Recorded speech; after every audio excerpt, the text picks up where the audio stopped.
今日はケンタッキーです。では黒ラベルで乾杯してまいりたいと思います。いただきます。久しぶりにクラシックのジョッキをおろしております。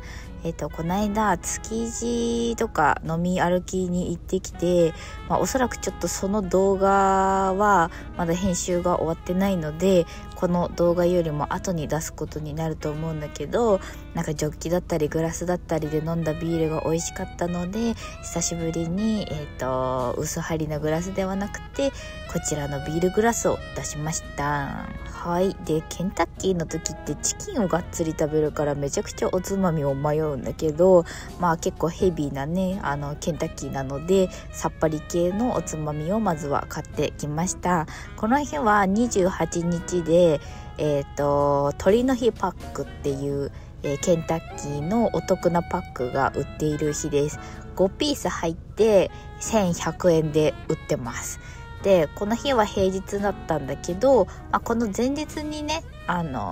築地に遊びに行ってきて、で翌日ちょっとお休みをもらってたのでケンタッキーにしたっていう流れになります。なかなかねうちは平日に外食だったり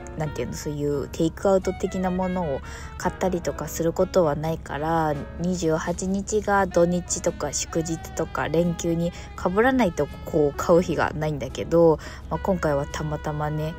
全然忘れてたんだけどふって思い出して、でこれを買ってきました。今回買ったケンタッキーはめちゃくちゃこの部位でかくて、おそらくこれサイだったんだけど、なんかねいつものサイよりはねちょっと脂身が少なくてポサってる感じだったから、あれなんか違うのかなって思ったんだけど、やっぱり旦那が食べた他の部位もポサってたみたいなので、今回は部位はめちゃくちゃ大きかったし、他の部位も結構ボリュームはあったんだけど、全体的にちょっとね鳥がポサってて残念だったなと思います。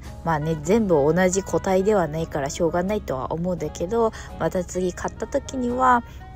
なんか私が好きな肉質のお肉が当たるといいなと思います。でもやっぱりケンタッキーはね、まずそもそもこの衣の味がめちゃくちゃ美味しいからね、それだけでも十分なんだけどね。でこの部位って結構黒っぽい骨なのか何なのかみたいなところが多いんだけど、私はめんどくさいので全部食べちゃいます。